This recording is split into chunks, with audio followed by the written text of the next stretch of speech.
அந்த டிடிஆர் மேலே எனக்கு இன்னும் அந்த வெறுப்பு போகவே இல்லை. ஒரு தனி மனிதன் செஞ்ச தப்பு எவ்வளோ பெரிய சமூகத்தை எத்தனை கோடி மக்களை பாதிக்க பாருங்களேன். சின்ன தப்புன்னு நினச்சிக்கிறது. அப்படி தான் இப்போ இங்கே காசு வாங்கிட்டு ஓட்டு போடுறது. டிடிஆர் ஒழுங்காக டிக்கெட் வாங்கலான்னு கண்டுபிடிச்சி அன்றைக்கி இறக்கிருந்தானே அந்த பிரச்சனை வந்திருக்காருல்ல. நம்மளும் அதே தான். துறையில் இருக்க மக்கள் பார்க்கும்போது நம்ம கலையை பாடுறா ஒரு கட்சி தலைவர் ஆடுறாருப்பா, உறவர்கள் போன்று எம்ஜிஆர் அன்று வேடமிட்டார். கரெக்டா? இப்போ உடனே நீங்கள் என்ன பண்ணுவீங்க?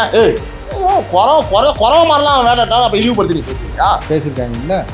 அப்போ வந்து நீ யாரை இழிவுபடுத்துற? அந்த பாட்டு பாடக்கூடிய அந்த சமூகத்தை, அந்த கலைஞர்களை கௌரவப்படுத்தும் வகையில் அவர் ஆடி இருக்கார். அவர் ஒன்றும் வந்து பார்த்தீங்கன்னா முன்னாடி இருக்க தொண்டர்களை ரசிகப்படுத்தணும் அவர் பண்ணணும் அவர் ஆடவே கிடையாது. எம்எல்ஏவோட பையன் பேசுகிற ஆடியோ டெய்லி வெளியில் வந்துட்டு இருக்கு. அதை பிட்டாக எடுத்து போட்டுட்டு இருக்காங்க. இது வரைக்கும் வந்து மற்ற சேனலில் கீழே அதுக்கப்புறம் தான் சார் கவர் பண்ணுறாங்க. ஒரு 7-8 ஹவர்ஸில் மெயினான சேனல்ஸில் கீழே அந்த பைக்கில் கூட போடல சார், சின்னதாக கூட போடல சார். அதனால தான் சார் அறமாக எதை கேள்வி கேட்குறோமோ அதை கேட்காம என்னைக்கு நீங்கள் அடிமையாக மாறுறீங்களோ அன்னைக்கு உங்களோட நிலைமை இதுதான்றதான் இன்றைக்கி ஒரு உதாரணம். இன்னும் குறிப்பாக நான் இன்னொரு வார்த்தையும் சொல்லணும் sir. This video is sponsored by Fast Track, celebrating 25 years of excellence. Download your Fast Track app now. Cresco Cars, leading dealers of Maruti Suzuki. RR Collections, elegance in every thread. Top 4 call drivers, day or night, we drive for you. வணக்கம் and welcome to Times of Republic Times talk with Sibi Naveen, editor and publisher Times of Republic. இன்று நம்ம இணைந்திருக்கும் முக்கிய விருந்தினர் எனக்கு மதிப்புக்குரிய நண்பர், தமிழக வெற்றி கழகத்தின் செய்தி தொடர்பாளர் ரிச்சில் அது ரிச்சு தான். நான் சும்மா ரிச்னா அந்த பழைய கார்ட்டூன் சீரீஸ், அது செம்ம ஃபேமஸ், நிறைய பேருக்கு தெரியும் அந்த 80s கிட்ஸ்லாம். ரிச் யூடியூப் சேனலுடைய உரிமையாளர், நிர்வாக இயக்குனர் திரு ராவுத்தர் இப்ராஹிம் அவர்கள். ஐயா வணக்கம். வணக்கம் சார். நீங்கள் உங்கள்கிட்ட வந்து நான் நிறைய விஷயம் தெரிஞ்சுக்கணும். ஃபஸ்ட்டு நம்ம சில விஷயத்துக்கு போயிடுவோம். புதிய தலைமுறை சேனலில் ஒரு வெப்கார்டு ஒன்று, ஒரு நியூஸ் ஒன்று போட்டிருக்காங்க. பெரியார், அண்ணா, கலைஞர் இறக்கவில்லை. என்ன இறக்கவில்லை? சரி. உதயநிதி உருவில் இருக்கின்றனர். அமைச்சர் கோவி செலியன். இவங்கெல்லாம் இறக்கலையாமா? இறக்கலையா? அவங்களோட உருவம் தான் வந்து பார்த்தீங்கன்னா உதயநிதியாக இருக்கார். அவங்க இறக்கலை. மேனா பீச் போகிறோம், அதை தோண்ட சொல்கிறோம். இறக்கலை இல்லை, மேனா பீச் போகிறோம் தோண்ட சொல்கிறோம் தான் சொன்னேன், வேற எதுவும் சொல்லலை. ஆமாம், நம்ம எதுவும் தப்பு சொல்லலை, நம்ம எதுவும் சொல்லலை. ஓகேவா? அதாவது கேனப்பைய ஊரில் கிறுக்கு போய் நாட்டாமன்னு ஒரு பழமொழி சொல்லுவாங்க, கேள்விப்பட்டிருக்கீங்களா? அந்த மாதிரி இவங்க என்ன சொன்னாலும் நம்ம நம்புவோம் நினச்சிட்டு உருட்டுறது. புரியுதுங்களா? நான் என்ன சொல்கிறேன், பெரியாரையும் அண்ணாவையும் கேவலப்படுத்துகிற உரிமை உங்களுக்கு இல்லை. உங்கள் தாத்தா கலைஞர் நீங்கள் எப்படி வேணாலும் கேவலப்படுத்திக்கலாம். கரெக்டுங்களா? அதே நான் கொண்டு போய் இது கூட ஒப்பிடுறது, இவர் கூட ஒப்பிடுறது எப்படி நம்மளாம் முதல் பேசுகிறாங்க சார்? இது நல்லா புரிஞ்சுங்க. இப்போ பெரியாரும் அண்ணா, கலைஞர் கூட ஓகே சார். கலைஞர் அவங்க வச்சுக்கிட்டு நமக்கு தேவையில்லாதது கேளுங்க. ஆனால் பெரியார், அண்ணா இவர் சேர்த்துட்டாங்களா? இப்போ இது மட்டும் இல்லாமல் ராஜராஜ சோழன், ராஜேந்திர சோழன் வேறு ஞாபகம் இருக்கா? அன்பின் மகேஷ் பேசினது இது ஒரு கேட்டகரி. இன்னொன்று சேகர் பாபு, இன்னொரு உதயசூரியன் இவர். சார் இதுக்கெல்லாம் நீங்கள் யாரும் ஹிந்து நண்பர்கள் யாரும் கேஸ் போட மாட்டாங்களா? சார் நீங்கள் நேற்று எங்கள் தலைவர் வந்து ஒரு தலைவரை பார்த்து வேல்முருகன் பாட்டு பாடினார், அதுக்கு உடனே கேஸ் போட்டோம். ஆமாம் சார், பார்த்தேன். அதுக்கு பாடினவரை விட்டுட்டு கேட்டவங்கள கேஸு. தலைவர் விஜய் மேலே, ஜிஎஸ் ஆனந்த் சார் மேலே, ஆதவர்ஜினா சார் மேலே. ஆக்சுவலாக எதுக்கு சார் இது? என்ன சார் இது? எனக்கு ஒன்றும் கூட்டத்தில் அப்போ நாங்கள் எல்லாருமே சேர்ந்தானே கேட்டோம், எல்லாரும் மேலேயும் போட வேண்டியதானே சார்? எல்லாரும் உட்காந்தோம்மா, அவ்வளோ பேர். ஆமாம், எல்லாரும் போய் போட வேண்டியதானே? சரி, இந்த பக்கம் இவர் இருந்தார், அண்ணன் நிர்மல் இருந்தார், ஆமாம், பொருளாளர் இருந்தார், வெங்கட் இருந்தார், தாயரா இருந்தாங்க, வரிசை அவ்வளோ பேர் இருந்தோமே. எங்களெல்லாம் விட்டீங்க, அப்புறம் மற்ற எல்லாத்தையும். இது ஒரு ஹிந்து கடவுளை குறித்து ரொம்ப அவமதிச்சிட்டாங்க அப்படின்றாரு. எப்பா, தமிழ்நாட்டின் மண்மனே வாரான ஒரு பாட்டு, அது உங்களுக்கு தெரியும் சார், அழகிய தமிழ் மகன் படம் பேர். அதில் வர லைட்டு அழகிய தமிழ் மகன் ஒரு வார்த்தை வருது. இவர் பாடும்பொழுது இப்படி கைக்கு நீட்டுறாரு. அதனால் வந்து நீங்கள் இது பண்ணுறீங்கன்னு சொன்னால், சூரியனை எல்லாமே இந்து கடவுள்னு சொல்கிறாங்கல்ல, வணங்குறாங்கல்ல, சூரிய பகவான்னு சொல்கிறாங்கல்ல, அதை கொண்டு போய் நீங்கள் உதயநிதியில் ஒப்பிட்றீங்களா? அப்போ ஏன் அதுக்கெலாம் யாரும் ஏன் பொங்கலை கேஸ் போடல? பெரியாரிஸ்ட்டுங்க யாராவது கேஸ் போட்டிங்களா? வாழும் பெரியார்ன்றீங்க. என்ன வாழும் பெரியார் திமுக பற்றினா நான் சொல்ல வராங்க, செதஞ்சு போயிடும். நான் சொல்லுவேன், நான் அன்னைக்கே சொன்னேன், பல்லாவரத்தில் ஒருத்தன் பாலியல் வன்புணர்வு பண்ணாமல் போதையை போட்டு பசுமாடா அதை நான் பிரச்சாரத்தை கூப்பிட்டு வரேன்டான்னு சொன்னேன். அது இன்னும் அந்த மனநிலேருந்து வெளியில் வரலையா, வெளியில் வர்றதுக்கு. அதனால் அதோடைய வகைராவை கூப்பிட்டு வந்தேன். புரியுதுங்களா? பார்த்தீங்கல்ல, செத்துருப்பாங்க. அதோடைய வகைராவை கூப்பிட்டு வந்து மேடை ஏற்றியாச்சு. அது சொல்கிறேன் சார். யாரா இதுக்கு வாழ்க்கை கொடுக்க? நான் தான் சொன்னீங்கன்னு நினைச்சேன். யாரா வாழ்க்கை கொடுக்க போறீங்க? அப்படிலாம் இல்லை அப்பா சார். நான் அப்படிலாம் போல சார். அந்த பசு தன்னுடைய இளைய தலைமுறையை குறித்து யோசிக்குது, பயப்படுது. நாளைக்கு சின்ன கண்ணுக்குட்டிலாம் என்ன பண்ணுவாங்கன்னு தெரியாது. இப்போ நம்ம பயப்பில் நம்ம அடுத்த சமுதாயத்தை எந்த லெவலுக்கு போகுனா பாலியல் பண்ணலாம் கண்ணுக்குட்டி வந்துருச்சு அந்த லெவலுக்கு போயிட்டேன். ஐயோ ஏதோ பண்ண போறாது ஒரு மனுஷன் ஒரு மாதிரி டீசெண்டா போட்டீங்க சார். நான் எப்பயுமே தேவையில்லாத எல்லாம் செய்யறது. நான் என்ன திரும்பி கேட்கறேன்னா தேவையில்லாத பேசுறீங்களா? அவன் பண்ணதான் நம்ம சொல்றோம், நம்ம ஒன்றும் பண்றது கிடையாது. அவங்க 1000 பண்றாங்க மேடையில். என்ன தெரியுமா சார் பிரச்சனை? அவங்க வந்து இந்த மாதிரி மானக்கடை விஷயத்தெல்லாம் பண்றாங்க. அதை நம்ம திரும்பவும் சொன்னா நம்ம கேவலமா பேசுறோமா? கேவலத்தை போய் நீ பண்ணதானே நாங்க திரும்பவும் சொல்றோம். கேவலமா பேச வைக்கிறது நீங்க தானே.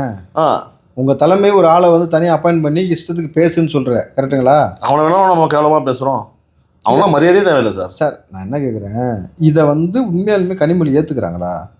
தமிழிச்சு தங்கப்பாண்டி ஏற்றுக்கிறாங்களா? ஒரு கேள்வி இருக்குல்ல. நீங்களாம் பெண்ணியம் பேசலாமா? ஏடா ஏஜென்சியை வச்சு ஆள் பிடிச்சிட்டு கூப்பிட்டு போறீங்க பெண்கள் மாநாடுக்கு? எல்லாம் ரிச்சி கேர்ள்ஸு எல்லாம் சொல்லுவாங்கல்ல, வெல்கம் கேர்ள்ஸு, அந்த மாதிரி பூரா திருப்பூர் அங்கிட்டு இருந்து எக்ஸ்போர்ட் பண்ணி ஃபுல்லாக இந்திக்கார பிள்ளைங்க, ஃபுல்லாக நார்த்து. அந்த பெண்கள் முன்னாடி டேபிள் அடிச்சு சொல்றாரு. அந்த பெண்கள் முன்னாடி தான் டேபிள் அப்படி தட்டி, பெண்கள் பாதுகாப்புல எங்களை எவனும் ஒருவரும் குறைச முடியாது, நான் அடிச்சு சொல்லுவேன் அப்படின்னாரு. ஃப்ரேம் அங்கிட்டு தானே பார்த்தீங்க, இந்த பக்கம் ஃப்ரேம் பார்க்கல இல்ல? வா ஐயோ செம்மையா கேட்டாங்க, என்கிட்ட இருக்குது. அப்படியா? ஆமா ஆமா, பச்சையா கேட்குறாங்க. என்னது பெண்களுக்கு உங்க ஆட்சியில் பாதுகாப்பு கொடுத்தீங்களா? அந்த கூட்டத்தில் இருக்கவங்களே. ஐயோ ஓ சார், கூட்டத்திலே வந்து அவங்க நொந்து போன வீடியோவும் இருக்கு சார். சோறு கொடுக்காம எனக்கு மயக்கம் வருது, எனக்கு என்னால் மயக்கம் வந்துருச்சு, என்னால் முடியல, தண்ணி கொடுக்கல, சோறு கொடுக்கலன்னு புலம்புனாங்க. அந்த வீடியோ வைரல் ஆகும்போது தான் இன்னொரு லேடியை வச்சு இந்த பக்கம் வீடியோ போடுறாங்க. எங்களுக்கு சாப்பிட என்னெல்லாம் கொடுத்தாங்க பாருங்க, பிஸ்கெட் கொடுத்தாங்க, சோறு கொடுத்தாங்க, அது கொடுத்தாங்க, இது கொடுத்தாங்கன்ட்டு. ஈவென்ட் மேனேஜ்மெண்ட் பேசிக்காக அவங்க உண்மையாகவே ஈவென்ட் மேனேஜ்மெண்ட் தான். டிஎம்கேவே ஈவென்ட் மேனேஜ்மெண்ட் தான். Digital marketing company DMK. அவங்களுக்கு அதான். ஆனால் மார்க்கெட்டிங் பண்ணுறவங்களாம் கோச்சிங் மாட்டான். நம்ம எவ்வளோ டீசெண்டாக போகிறோம், ஆனால் இவங்க எவ்வளோ அநாகரிகமாக போகிறாங்கன்றது நமக்கு எல்லாருக்கும் தெரியுது சார். எந்த தலகணத்தில் எந்த தைரியத்தில் மறுபடியும் நாங்கள் தான் வருவோம், மறுபடியும் 200 தொகுதி ஜெயிப்போம்னு எதை வச்சு பேசுகிறீங்க? ஏண்டா கரப்ஷன் இல்லாத, ஊழல் பண்ணாத ஒரு ஆட்சி கொடுத்தேன் சொல்லு. கேட்டால் உடனே அடுத்த கேள்வி, நிரூபிக்கப்பட்டது 1250 கோடி வரி இப்போ செஞ்சார் ஜெகத்ரட்சகன், ஃபைன் போட்டுச்சு கோர்ட்டு. இப்போ சொல்லு, பணத்தை கொண்டு போய் பிணவரில் வச்சார்ல, பொன்முடியெலாம் உச்சபட்சம் நிரூபிக்கப்பட்டுச்சு சார். அதில் இன்னொன்று நிரூபிக்கப்பட்டுச்சுல, சைவ வைணவத்தை குறித்து பேசினார்ல, அதெல்லாம் போல அவர் வாயில் சொன்னார். அதெல்லாம் நீங்கள் எவனும் இப்போ கேஸ் போட்டுல பொங்கலை, அதை கொண்டு போய் பாலியல் தொழிலோட சார் ஒப்பிட்டு பேசினார். அதனால தான் வரலாற்றில் இது வரைக்கும் தமிழ்நாட்டில் எந்த அமைச்சரும் சேத்துல அடி வாங்கினதில்லை. அடிச்சாங்க சேத்துக்கு, பொன்முடி தான் அடிச்சாங்க. நான் பேச்சு பேசினேன், அடிச்சாங்க பார்த்தீங்கல்ல, ஃபுல் சேரோடு தான் வந்தார். அடுத்த நாள் அங்கே ஊருக்குள்ளே இருக்கிற எல்லா ஆண்களையும் அரெஸ்ட் பண்ணுறாங்க, வளைச்சி. ஸோ நீ பண்ணுறது ஒழுங்காக ஆட்சி பண்ணால் சார், நீ முதல்ல ஒழுங்காக ஆட்சி பண்ணால் அதிமுக ஒரு கட்சியை முதல்ல உருவாக்க வேண்டிய அவசியமே இல்லையே சார். நீ தான் ஃபஸ்ட் திமுக வந்துச்சு, அதுக்கப்புறம் நீங்கள் தான் திமுக தானே வந்தீங்க, ஏன் அடுத்த கட்சி வந்துச்சு? ஏன் அடுத்து கட்சி வந்துக்கிட்டே இருக்கு? பூரா உன் குடும்பத்தை வளர்க்குற, உன் வயிற்றை வளர்க்குற. இன்னமும் எனக்கு அந்த கண்டக்டர் மேலே கண்டக்டரில் அவர் டிடிஆர் அந்த டிடிஆர் மேலே எனக்கு இன்னும் அந்த வெறுப்பு போகவே இல்லை. ஒரு தனி மனிதன் செஞ்ச தப்பு எவ்வளோ பெரிய சமூகத்தை எத்தனை கோடி மக்களை பாதிக்க பாருங்களேன். சின்ன தப்பு நினச்சிக்கிறது. அப்படி தான் இவங்க காசு வாங்கிட்டு ஓட்டு போடுறதும். ஒரு டிடிஆர் ஒழுங்காக டிக்கெட் வாங்கலான்னு கண்டுபிடிச்சி அன்றைக்கி இறக்கிருந்தானே அந்த பிரச்சனை வந்திருக்காருல்ல. நம்மளும் அதே தான்.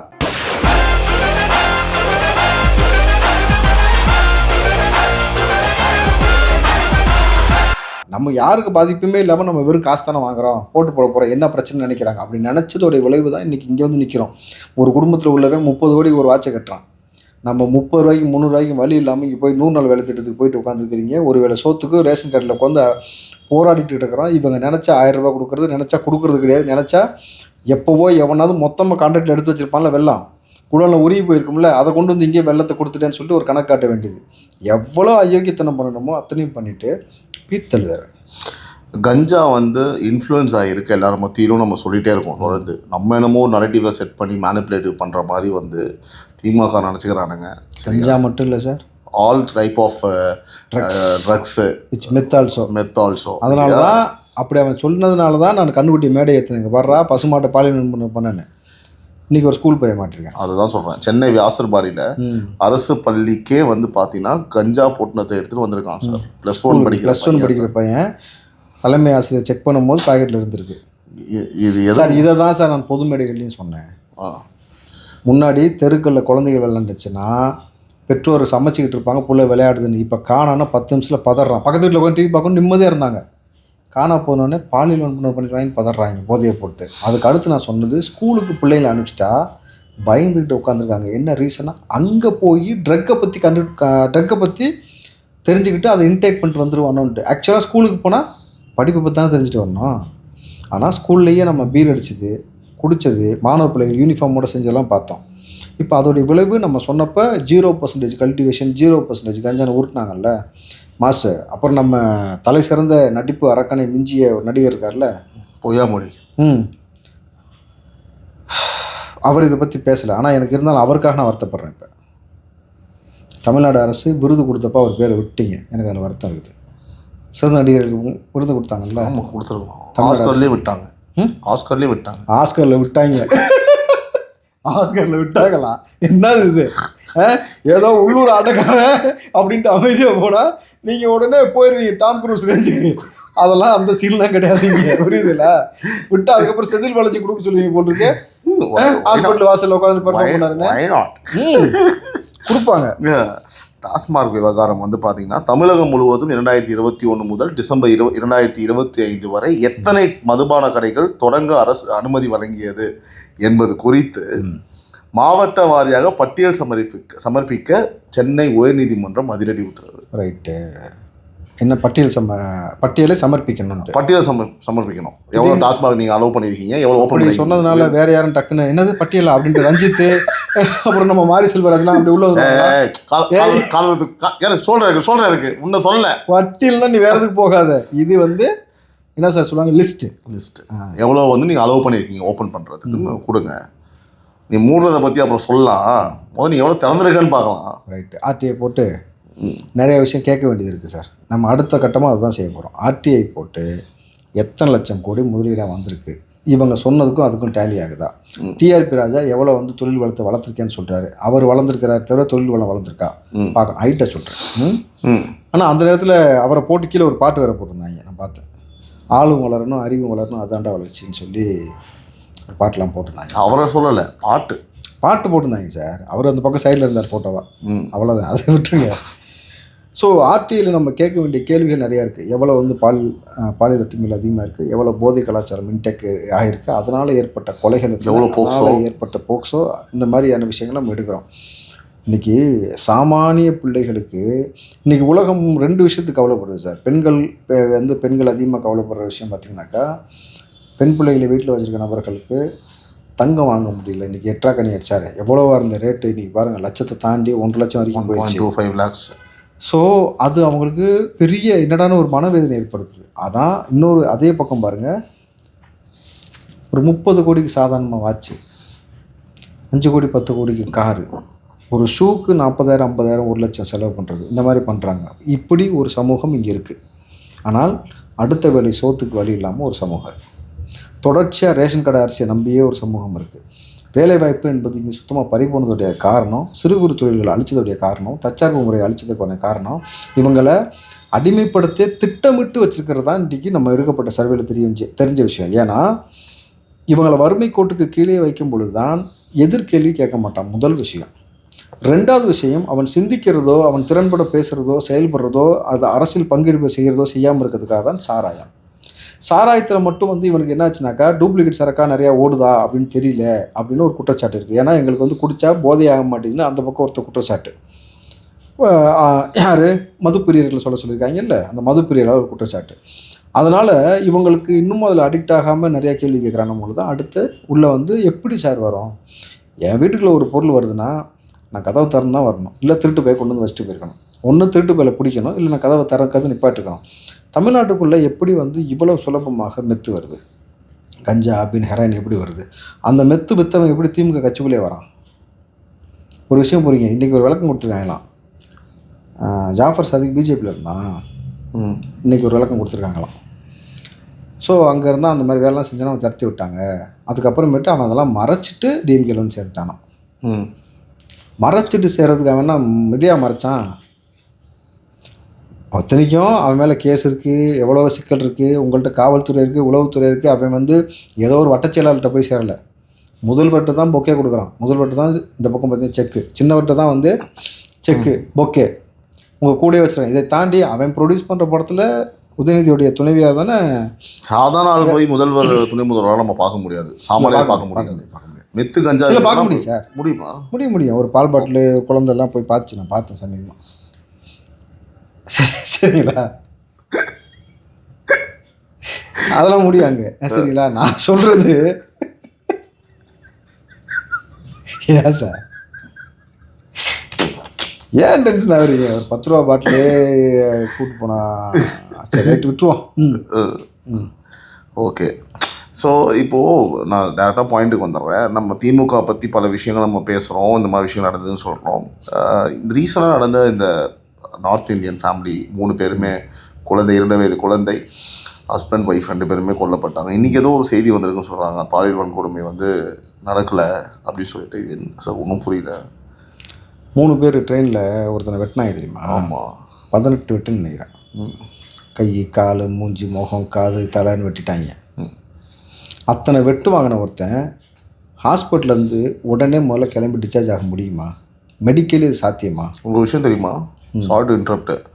இன்ஸ்டாகிராமில் என்னோட சப்ஸ்கிரைபர் ஒருத்தர் அவன் செத்துட்டான்னு சொல்லி ஒரு மெசேஜ் அனுப்பிச்சிருக்காரு.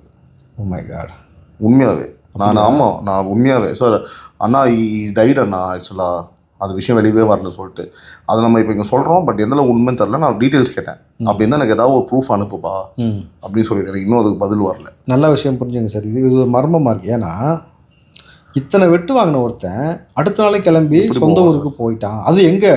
ஏதோ சென்னையிலேருந்து பக்கத்தில் எங்கே இருக்குது, காஞ்சிபுரத்துக்கு போகல, வடநாட்டுக்கு போகணும். இப்போ அந்த விஷயம் மறைஞ்சிச்சு பார்த்தீங்களா சார்? அது அவன் இருந்திருந்தால் கண்டினியூஸாக வந்து பார்த்தீங்கன்னா அதை ஃபாலோ பண்ணி பிக்கப் பண்ணியிருப்பாங்க சேனல்ஸ். நம்ம எதுக்கு இருக்கோம்? எதுக்கு இருக்கோம்? எப்படி அவன் போனான், எங்கே போனான்? காவல்துறை அட்ரஸ் வாங்கி தானே அனுப்பிச்சிங்க. அந்த அட்ரஸை கொடுங்க, அவன் தகவலை கொடுங்க, விசாரிப்போம். சார் அவன் வந்து பாலியல் வன்கொடுமையில் ஆளாகலை, அதனால் அவன் அட்ரஸ் கொடுக்கக்கூடாதுன்னு சொல்கிறதுக்கு புரியுதுங்களா? அவனை வெட்டியிருக்காங்க. இப்போது இந்த சர்மிளாக்கான ஒரு அக்கா தெரியுமா? பாட்டெலாம் பாட்டுருக்குமே பயங்கரமாக. ஒரு அக்கா டாக்டரு. வடநாட்டு போய் பார்த்துருக்கியா? பீகார் போய் பார்த்துருக்கியா? உன்னால் வந்து உன்னோட பெண்களோடு பீகாரில் போய் தங்க முடியுமானுச்சு. பீகார்காரன், ஏய் உன் ஊரை பார்த்து எங்கள் ஊரில் வரைக்கும் உசுரோடு இருந்தோம், நாங்கள் வெறும் பான் பிராக் மட்டும் போட்டுக்கிட்டு இருந்தோம். உன் ஊரில் கஞ்சா அப்படின்னு ஹெராயின் மெத்துன்னு கிடைக்குதான், போட்டுட்டு பாரு எங்கள் உறவுகளை கொண்டு விட்டாங்கன்னு அவன் போட்டுக்கிட்டு இருக்கிறான். இப்போ இங்கே ஒருத்தனை வெட்டி விட்டாங்க, அங்கே ஒருத்தரை கொண்டு விட்டாங்க. நிறைய 3 பேர் ஒரு குடும்பத்தையே வந்து அழிச்சு எப்படி பாடியை தூக்கிக்கிட்டு அவன் பாட்டுக்கு அசால்ட்டாக ஒவ்வொரு குப்பை கடங்காக போய் போடுற அளவுக்கு வந்து நீங்கள் இருந்திருக்கீங்கன்றது காவல்துறை கரங்கள் கெட்டப்பட்டிருக்கு. இப்போ புரியுதா உங்களுக்கு? நம்ம ஆரம்பத்துலன்னு சொல்கிறோம்ல, காவல்துறையை ஃபங்க்ஷனே ஆக விடுறதில்ல. ஏன்னா அது ஃபங்க்ஷன் ஆச்சுனாலே அப்படின்னு ஹெராயினுக்கு மெத்து, பெண்கள் மீது கை வைக்கிறது, கஞ்சா புழக்கம் எல்லாமே ஸ்டாப் ஆயிரும், குட்கா முதல் கொண்டு. அப்போ ஸ்டாப் ஆகாமல் இருக்குன்னா என்ன பண்ணுறது? ஒன்ஸ் காவல்துறை கரங்கள் கெட்டப்பட்டால் தான் ஸ்டாப் ஆகும். காவல்துறை ஆக்டிவாக ஃபங்க்ஷன் ஆச்சுன்னா இவ்வளோலாம் குற்ற சம்பவம் இந்தளவுக்கு நடக்காது. ஆனால் எதை கேட்டாலும் இவனுங்க வெக்கம் இல்லாமல் சொல்கிறது என்ன தெரியுமா? அந்த ஊரில் பார்த்தியா, இந்த ஸ்டேட்டில் பார்த்தியா, அதை விட இங்கே கம்மி. இது ஒரு பேச்சு. உனக்கு அட்மினிஸ்ட்ரேஷன் பண்ண துப்பு இல்லைன்னு ஒத்துக்கிட்டு வெளியில் போகணும். சரி முடிஞ்சு ஆனதாகி போச்சு, நீ ஒரு 3 மாதம் தான் முடிச்சு விட்ருவோம். 3ஆம் ஆண்டு தொடக்கத்துக்குள்ளே வந்துட்டீங்க. ஆக்சுவலி நான் ஃபஸ்ட்டே இந்த கேள்வி கேட்டிருக்கணும், பட் ஓகே இப்போ கேட்கலான்னு சொல்லிட்டேன். ஸோ பல சர்ச்சைகள் சார். ஆக்சுவலாக நீங்கள் அந்த வேல்முருகன் விஷயத்தை தாண்டி விஜய் அவர்கள் வந்து எந்த வேல்முருகன் சொல்லுங்கப்பா, அது ஒரு குழப்பம். அப்புறம் வந்து எங்களை பற்றி பேசுவாங்க. பாடகர் வேல்முருகன் அவர் சர்ச்சையை அவர் முருகரை இது பண்ணி பாட்டார், அது ஒரு விஷயம் சார். நான் என்ன கேட்குறேன்னா சார், ஒரு தலைவர் அவர் வந்து பார்த்தீங்கன்னா அந்த கலை, நான் இது இப்படி தான் சார் பார்க்குறேன். நான் இதை வந்து நான் வந்து ஒரு கேள்வியாக இல்லாமல் என்னோட கருத்தையும் நான் சொல்லிவிட்டு அப்படியே உங்களோட கருத்தையும் நான் கேட்டுறேன். ஒரு கலைஞர், அந்த அவர் வந்து பார்த்தீங்கன்னா ஒரு கூத்தாடி, சரியா? விஜய் அவர்களும் ஒரு கூத்தாடி, தப்பு கிடையாது. கூத்தானா ஒன்று கேவலமான அவர் பேசியவர் இல்லையா? அவர் முன்னாடி ஒரு கலைஞர் ஆடுறாரு, அவர் கூட ஒர்க் பண்ணியிருப்பாரு, தெரியும். அந்த கலையை வந்து பார்த்தீங்கன்னா அவர் ரசித்து அந்த மேடைக்கு போகிறாரு. அந்த கலைக்கு மரியாதை கொடுத்து உற்சாகம் பண்ணுறதுக்காக அந்த கலை, அந்த துறையில் இருக்க மக்கள் பார்க்கும்போது நம்ம கலைக்கு பாடுறா, ஒரு கட்சி தலைவர் ஆடுறாருப்பா, குறவர்கள் போன்று எம்ஜிஆர் அன்று வேடமிட்டார், கரெக்டா? இப்போ உடனே நீங்கள் என்ன பண்ணுவீங்க? குறவ மாதிரிலாம் வேண்டாட்டா அப்போ இழிவுபடுத்தி நீ பேசுவியா? பேசியிருக்காங்க இல்லை. அப்போ வந்து நீ யாரை இழிவுபடுத்துற? அந்த பாட்டு பாடக்கூடிய அந்த சமூகத்தை, அந்த கலைஞர்களை கௌரவப்படுத்தும் வகையில் அவர் ஆடி இருக்கார். அவர் ஒன்றும் வந்து பார்த்தீங்கன்னா முன்னாடி இருக்க தொண்டர்களை ரசிகப்படுத்தணும் அவர் பண்ணணும் அவர் ஆடவே கிடையாது. இதில் நிறைய பேருக்கு புரியாத பேசிகிட்டு இருக்காங்க. இதில் வந்து நிறைய பேர் அரசியல் தலைவர்னு வேறு சொல்லிக்கிறாங்க வெக்கம் இல்லாமல். ஒரு விஷயம் நல்லா புரிஞ்சுக்கணும். அவர் அங்கே ஆடினது விஜய் சார் ஆடினார்ல, தளபதி ஆடினது ஏதோ அவர் படத்தில் வந்த டான்ஸுக்கு ஸ்டெப்பு போடல. வேல்முருகன் எப்படி ஆடினாரோ அதையே டிப்பிக்கலாக ஆடி காமிச்சார் சார். அவர் எப்படி வேணா ஆட்டும் சார். இல்லை சார், அதை முதல்ல புரிய வச்சிருந்தோம். ஏன்னா இவங்க வேற மாதிரி நினச்சிக்கிட்டு இருக்காங்க. அவர் வந்து ஆட தெரியல, ஒரிஜினலாக வந்து விஜய் இப்படி தான் ஸ்டெப்பு போடுவாரான்னா கேட்கல. அப்படிலாம் சொல்ல வரல. இவங்க என்ன சொல்கிறாங்கன்னாக்கா, எப்படி இப்படிலாம் வந்து போய் ஆடலாம் ஒரு நிகழ்ச்சியில்? இதெல்லாம் ஒரு அரசியல் தலைவரா? ஒரு அரசியல் தலைவர் எப்படி ஆடுவார்? அதுல சார் அவர் டான்ஸ் ஸ்டெப்பை கூட விமர்சிக்கிறாங்க சார். அதுக்கு தான் சார் அவர் ஐயோ அப்போ இதான் ஒரிஜினல் டான்ஸா அப்படின்லாம். வேல்முருகன் ஆடினதை அப்படியே இமிட்டேட் பண்ணி அவரை சந்தோஷப்படுறதுக்காக முதல்ல வேல்முருகன் கணத்து பிடிச்சி முத்தம் கொடுத்துட்டு அவருடைய குழந்தையும் சேர்ந்து இவரும் சேர்ந்து வேல்முருகன் ஆடினதை பார்த்துட்டு தான் அவர் அப்படியே நானும் ஆடுறேன் அப்படின்னு சொல்லி ஒரு வித்தியாசமா இருக்கு, நல்லா இருக்கு சார். நான் என்ன சொல்றேன் அப்படின்னா, ஒரு கலைஞரை கௌரவப்படுத்த வேண்டும், அவருக்காக இவர் வந்து ஒரு மரியாதை செலுத்தும் வகையில அவரோட சேர்ந்து உற்சாகமா 2 ஸ்டெப்பு போறார். இவ்வளவுதான் சார் சப்ஜெக்ட். இதுல அவ்வளவுதான். ஐயோ இதுக்கு என்ன நரேட்டிவ் சார்? எங்க அப்பா சாமி, அப்பா முடியவே முடியாது சார். எப்படி இப்படியெல்லாம் ஒரு ஸ்டோரியை நம்ம எடுக்க முடியும்? நான் என்ன சொல்கிறேன்னா சார், எல்லாரும் எதிர்க்க வேண்டிய ஒரு விஷயம் வந்து பார்த்தீங்கன்னா ஆளும் கட்சி திமுக, சரியா? ஏன் வந்து டைவர்ட் ஆகி வந்து பார்த்தீங்கன்னா, பாத்தியா இப்படி சொரிஞ்சார் தெரியுமா, இப்படி சொரிஞ்சாரு, அப்போ இப்படி இருக்கு, அப்போ வந்து பார்த்தீங்கன்னா உதயசூரியனு எல்லாம் கை இப்படி விரிஞ்சு சொரிறாரு, இப்படி தேய்ச்சாரு பாத்தியா காங்கிரஸ். அப்போ நான் நிறைய காட்டுவேன், தவறாயிடும். கண்ணை குத்துனாரு, இப்படி கண்ணை குத்துனாரு, இப்படி சொன்னாரு பாத்தியா ரெட்டல. அப்போ நம்மளுக்கும் தெரியும் சார், ஆனால் வேணாம். ஏன்னா வந்து அது நல்லா இருக்காது. இதெல்லாம் வன்மமா இது எப்படி நீங்கள் பார்க்குறீங்க? உங்கள் கருத்தை சொல்லுங்கள். டோட்டலாக வன்மம் சார். அதாவது அவர் சொன்ன அடிமையில் கை வைக்கிறதுன்னு ஒன்று சொல்லுவாங்கல்ல, அவங்க பொழப்பில் கை வைக்கிற மாதிரி ஆகி வச்சுருங்க எல்லாத்துக்கும். ஏன்னா அரசியலை அவங்க பொழப்பாக செஞ்சுக்கிட்டு இருக்காங்க, பல கோடி அது மூலம் வருமானம் ஈட்டுறாங்க. கரப்ஷன் இல்லாத உங்களால் ஆட்சி கொடுக்க முடியுமான்னு கேட்டார். இது வரைக்கும் நீ கொடுக்கலன்னு சொல்லிட்டார். ஆமாம், கொடுக்கலன்னு சொல்ல முடியுமா? முடியாது. கரப்ஷன் இல்லாமல் கொடுக்க முடியும்னு சொல்ல. அப்போது இங்கிட்ட ஒரு 12 கட்சி கூட்டணி திமுகவில், இங்கிட்ட 13 கட்சி அதிமுகவில், 25 கட்சிகள் மொத்தமாக வந்து எதிர்க்க ஆரம்பிக்கிறீங்க. நீங்கள் ரொம்ப சிம்பிளாக புரிஞ்சிக்க வேண்டிய வேலை, இன்றைக்கி ஊடகம் மொத்தமும் இந்த ஆண் நிறுவனம்னு ஒரு நிறுவனம் இருக்குது, அது கொடுக்குற காசை வாங்கிட்டு என்ன ஒரு பெரிய ஒரு போலியான ஒரு நரேட்டிவ் செட் பண்ணிகிட்டு இருக்கு. நீ முதல்ல திராணி உள்ள ஊடகம், நீ எதை திரும்ப கேள்வி கேட்டுருக்கணும்? ஊடகங்கள் 2 பேர் கடத்தி வச்சு கருவில் அடித்தாங்கல்ல, அதுக்கு ஏன்டா குரல் கொடுக்கல? இந்த கேள்வி இருக்குல்ல இயல்பா. உங்கள் துறை சார்ந்த நபரை கொலை வரைக்கும் போயிருக்கு, அவர் வந்து மெயின் ஸ்ட்ரீம் மீடியாவில் இருக்கிறதுனால அது விஷயம் பெருசானதுனால காவல்துறை போய் மீட்டு வந்துட்டாங்க. இல்லாட்டி இப்படி கனிம வள திருட கொடுத்து பேசின ஒரு இஸ்லாமியரை காலைல பள்ளிவாசல் வெளியில் வச்சு வெட்டினாங்க, இன்னொருத்தர் லாரி எடுத்து கொண்டாங்க, கரெக்டுங்களா? அதே போல் அவங்க நிலைமை மாறி இருக்கும்.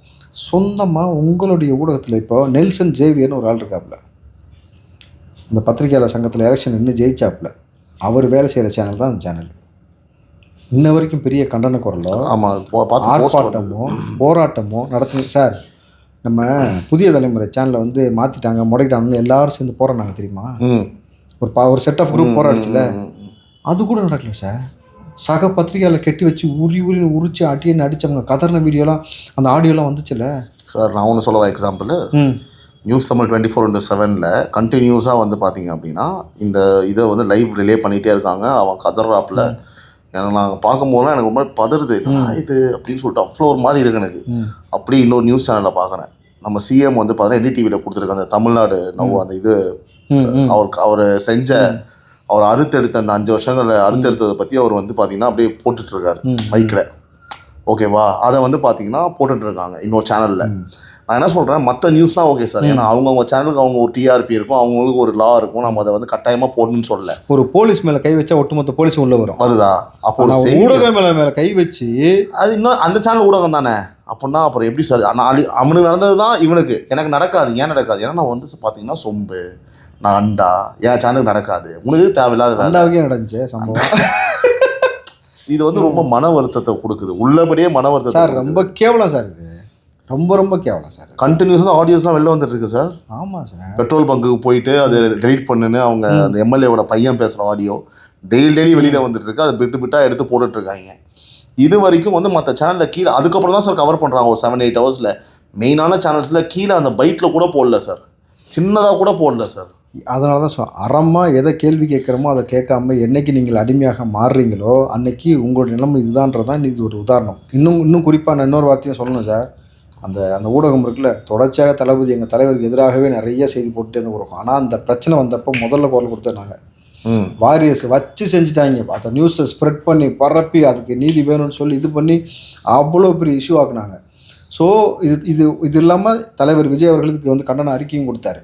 ஸோ ஒட்டுமொத்தமாக இவர்கள் கொத்தடிமைகளாக ஊடகமே இப்படி மாறி போச்சுன்னா எல்லாரும் இந்த பணத்துக்கும் அதிகார மையத்தை பார்த்து பயந்து போனால் நாளைக்கு ஓம்புள்ள இன்றைக்கி நீ வந்துட்டு அந்த துறைக்கு ஏதோ காலை விடுகிற, நாளைக்கு ஓம்புள்ள மேலே கை வைப்பானே. இப்போ நாளைக்கு நடக்கும்ல சார். ஓம்புள்ள மேலே பொம்பளை பிள்ளை மேலே கை வைப்பாங்க, முன்னாடி மேலே கை வைப்பானுங்க. நாளைக்கு வந்து உன் வீடு புந்து தூக்குவானுங்க, வெட்டுவானுங்க. ஓம்புள்ள நாளைக்கு கஞ்சா பாதிப்புக்கு உள்ளாகலாம், என்ன வேணும் நடக்கலாம். நம்ம பொழுது அதிகாரத்தை கேள்வி கேட்கக்கூடிய இடத்துல இருக்கிற எல்லாருமே இப்படி மௌனமாக போனால் அதனால தான் சார் இயற்கை பேரழிவுன்னு ஒன்று வந்து மொத்தமாக அழிச்சிட்டு போகுது. ஆமாம், இந்த இடத்துல வந்து நீங்கள் ஒன்றா வரல அப்படின்னா வந்து ஒரு பேட் சைன் சார். இது ஒரு டேஞ்சர் சைன்னு வச்சுக்கலாம். இப்போ நீங்கள் நினச்சி பாருங்கள், செய்தியாக தொட்டனா எல்லாத்தையும் ஆஃப் பண்ணிட்டு இதை ஃபுல்லாக ஓவராக இதே பண்ணுங்கண்ணா, தொடுவானா. இது மட்டும் இல்லை சார், இதை செஞ்சிருந்தா அடுத்தடுத்து இந்த மாதிரி தவறு நடக்கிறதுல ஊடகம் உள்ளே போகும்போது தவறும் குறையும். உள்ளே போகும்போது அவன் மேலே கை வைக்க முடியாது சார், வைக்க முடியாது. அந்த தவறும் குறையும். ஐயோ ஊடகம் வருதுன்னு பயம். கையை வச்ச உடனே மொத்த சாணி தானே வந்துடும். இப்போ அதை என்ன பண்ணுறாங்க, அதிகார மையம் இதை ஒளிபரப்பு விடாமல் செஞ்சுட்டாங்க. இப்போது நீ எவனாவது இந்த மாதிரி செஞ்சேன்னா இதான் நிலைமை அப்படின்னு காட்டி மிரட்ட வேலை இது. அன்னைக்கே செந்தில் பாலாஜி சொன்னார், 11 மணிக்கு ஆட்சியை எடுத்தா 11:05 மாட்டு வண்டி எடுத்துகிட்டு போ, எந்த அதிகாரி தடுக்க மாட்டாங்க. அதிகாரி தான். அதுதான் நடக்குது. கரூர் தான் எல்லாமே கரூர் சுற்றி தான் நடக்குது. கரூரில் எங்களுக்கு செய்ய வேண்டிய வேலை இன்னும் நிறையா இருக்குது. ஏன்னா ஏன்டா என் மக்களை தொட்ட, ஏன்டா இந்த விஜயை தொட்ட நீ பதில் சொல்லுவன்றிருக்காரு எங்கள் தலைவர். அடுத்த வாரம் களம் இறங்குறாரு சார்.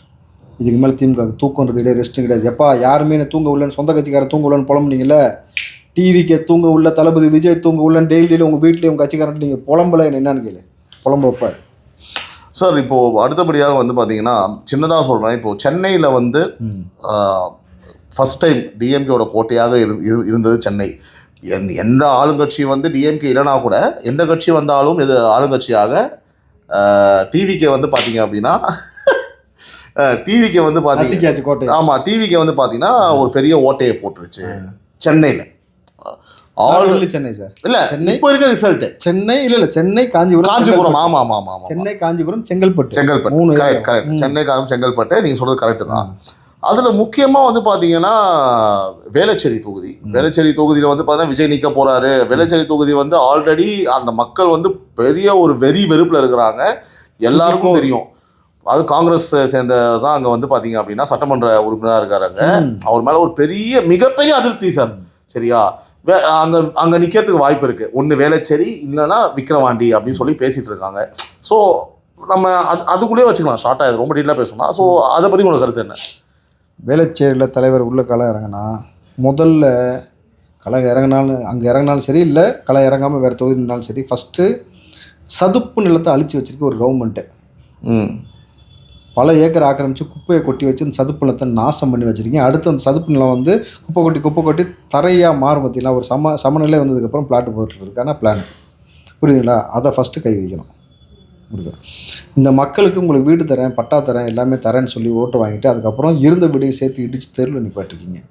மூணாவது, எப்போ மழை வந்தாலும் வேளச்சேரி மக்கள் கொண்டு போய் பிரிட்ஜ் மேலே விடுற மாதிரி இருக்குது. ஸோ இந்த ஒரு கேவலமான நிலை தொடர்ந்து போயிட்டு இருக்கு. ரெண்டாவது, அந்த ஏரியாவில் ட்ரக்கோட கன்சப்ஷன் அதிகமாக இருக்குதுன்னு சொல்கிறாங்க. ரொம்ப ஒரு ரூரல் ஏரியா எப்படி இருக்குமோ அதை விட மோசமாக வேளச்சேரி வந்து டெவலப்டு இல்லாமல் நீங்கள் வச்சுருக்காங்கன்னு ஒரு பெரிய குற்றச்சாட்டு இருக்குது. தளபதி வேளச்சேரியில் களம் இறங்குறாருன்னா இப்போ இருக்கும் பாருங்களேன். ஸோ அதே மாதிரி வந்து சென்னையில் வந்து 13 இடங்களில் வந்து பார்த்திங்கன்னா டிவிக்கே வந்து ஒரு 5 இடங்களில் வெற்றி வாய்ப்பும், மீதி 8 இடங்களில் 9 இடங்கள் வந்து பார்த்திங்கன்னா 2வது பிளேஸ் இருக்கிறதா இப்போயோ கருத்து கணிப்பு ஒருத்தங்க எடுத்தாங்க. டிசம்பர் வரைக்கும் இது நான் சொல்கிறது. இப்போ பிப்ரவரி வந்துச்சு, டிசம்பர் கருத்து கணிப்பு எல்லாரும் எதிர்பார்க்கறது என்ன தெரியுமா சார்? தளபதி தலைவர் வந்து குளத்தூருக்கு எப்போ வருவார் பிரச்சாரத்துக்கு? சேகுவாரா தொகுதி. குளத்தூர்லையுமே வந்து பார்த்தீங்க அப்படின்னா நீங்கள் செகண்ட் பிளேஸில் இருக்கீங்கன்னு நினைக்கிறேன் சார். ஆமாம் இப்போவே சார், சேகுவாரா தொகுதி இருக்குல்ல, சேப்பாக்கம் சேகுவாரா, அந்த தொகுதிக்கும் போவார். ஸோ நம்ம அன்னைக்கே சொன்னதான், அன்னைக்கே தளபதி சிட்டிக்குள்ளே ஓட்டு கேட்டு வரும்பொழுது திரும்பவும் அதான் சொல்கிறேன், நீங்கள் சிஎம்மாக இருந்தாலும் அந்த ரூட்டுக்குள்ளே கிராஸ் பண்ணி கோட்டைக்கு போக முடியாது.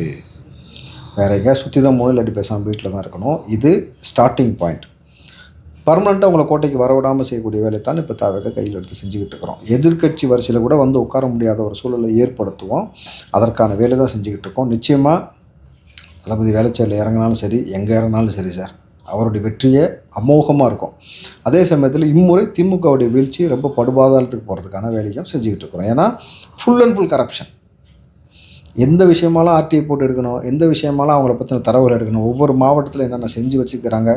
குறிப்பாக இது வரைக்கும் தமிழ்நாட்டை சிதைத்து வைத்தது அது என்னெல்லாம் இருக்குது, அது பொருளோ பணமோ இயற்கை வளங்களோ, அது போதை கலாச்சாரத்தின் மூலம் மாணவ பிள்ளைகளோ, என்ன சார் நடக்குது? ஒருத்தன் கருப்பாக இருக்கான்னு சகமானவன் பிடிச்சி தள்ளி விடுறான் சார் தீயில.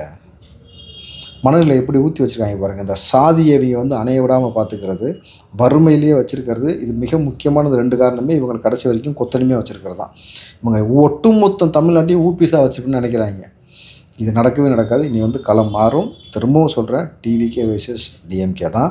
டிஎம்கே அடி வாங்குறது கன்ஃபார்ம் தான் நடக்கும். ஆனால் இன்னொரு விஷயம் சொல்கிறேன் சார், தளபதி விஜய் அவர்கள் ஒரு குரல் தான் எழுதினார் திருக்குறள் புதுசாக திமுக. ஆமாம், செமையாக இருந்தது. இப்போ வரிசையாக நாங்கள் எல்லோரும் எழுத ஆரம்பிச்சிருக்கோம்.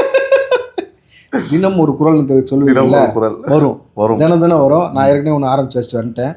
அடுத்து இனிமேட்டு பாருங்கள், வரிசையாக இனிமேட்டு எல்லாமே எழுத போகிறோம். இனி நிறையா புதிதாக புரட்சிகரமான பாடல்கள் வரும்.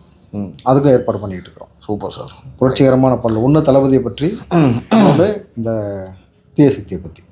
2026 மாற்றம் நிச்சயமாக வேண்டும். அந்த மாற்றம் யாராக இருக்க போகிறார்கள் என்றது நாங்களும் மற்ற சக சாமானியர்கள் போல நாங்களும் வந்து பார்த்தீங்கன்னா எதிர்பார்த்துட்டு இருக்கோம். மாற்றம் வேண்டும். எலெக்ஷன் ரிசல்ட்ஸ் வந்து பார்த்தீங்கன்னா யார் அந்த மாற்றத்தை வந்து வரப்போகிறான்னு நம்ம எலெக்ஷன்ஸ்க்கு அப்புறம் பார்க்கலாம். பல்வேறு விஷயங்களையும் உங்களோட பகிர்ந்து மிக்க நன்றி சார். நன்றி sir. This video is sponsored by Fast Track, celebrating 25 years of excellence. Download your Fast Track app now. Cresco Cars, leading dealers of Maruti Suzuki. RR Collections, elegance in every thread. Top 4 call drivers, day or night, we drive for you.